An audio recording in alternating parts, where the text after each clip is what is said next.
And what I think should have been the #1 story or number 2 or 3, I guess, in all of the media in America.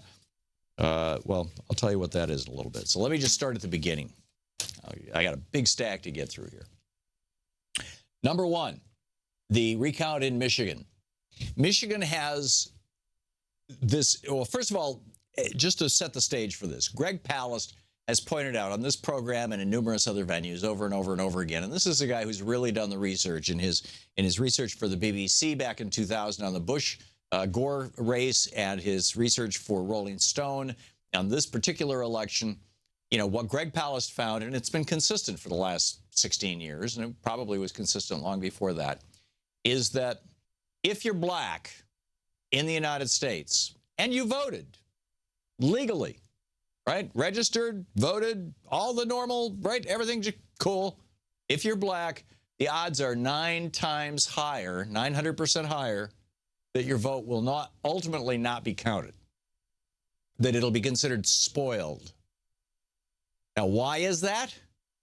Well, just like we put poor schools in black neighborhoods, we do that structurally by paying for schools with property tax. Again, something that goes back to Jim Crow, a way of keeping poor people down, keeping black people down in particular, by making sure that their schools were always crappy because the only source of funding was the local property taxes. I mean, this only began to change in the smallest way in the 1960s with LBJ's Great Society. But, you know, not only do they throw the crappiest schools in African-American communities, by and large, they also put crappy voting machines in there.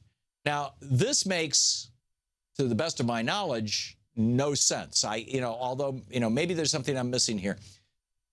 Actually, maybe it does, because the local election boards are in part funded by local property taxes. So, they don't have the money that wealthy communities do. So it's the exact same game, right? The thing that when I started to say I don't get this, it's because, the Help America Vote Act provided $5 billion to communities around the country via the states to buy voting machines.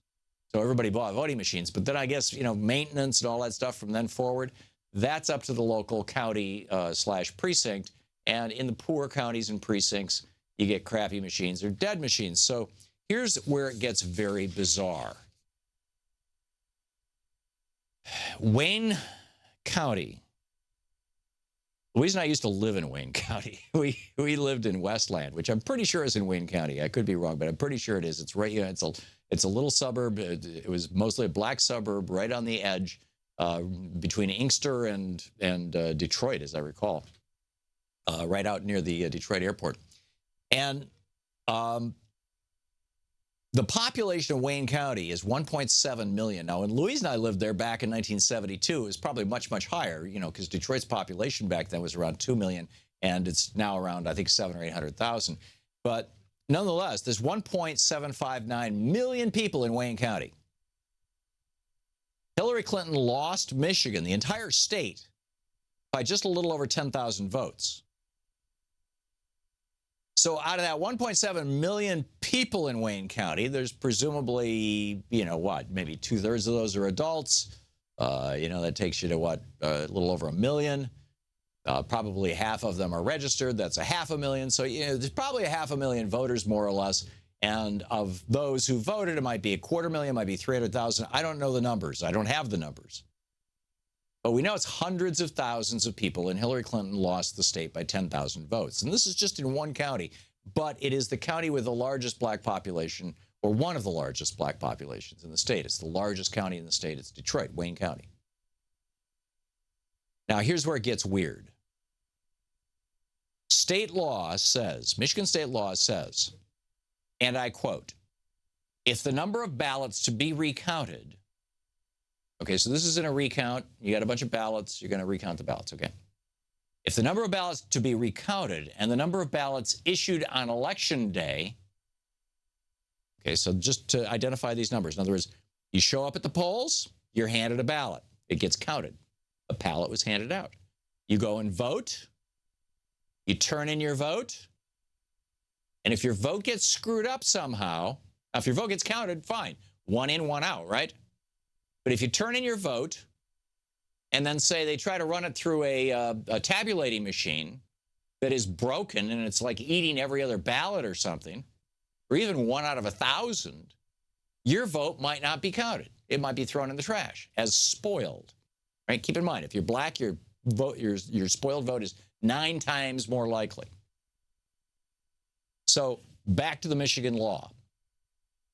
Quote, if the number of ballots to be recounted and the number of ballots issued on election day as shown in the poll list or the computer printout do not match, right? In other words, if there's even one spoiled ballot, right, do not match, and the difference is not explained to the Board of Canvassers, then there cannot be a recount. So right now in Detroit, it contains 662 of Wayne County's precincts. And in 392 of those precincts, the number of votes didn't match the number of ballots. So roughly half of Wayne County cannot be recounted, according to Michigan law. And you can bet the Republicans are going to enforce that law. And this is where you're going to find the spoiled ballots. Why? Well, I check out this article over at The Guardian. It's from yesterday. It's by Sam Thielman in New York. TheGuardian.com is the website. Broken polling machines may have put vote counts in question in more than half of Detroit's precincts and nearly 1/3 of surrounding Wayne County, possibly throwing the Michigan recount into chaos. If the discrepancies can't be solved by recounting every paper ballot in question by hand, a recount in those precincts simply won't happen. Donald Trump's slim margin over Hillary Clinton means any chance of the state flipping on a recount likely hinges on Wayne County, where Hillary Clinton won by a landslide.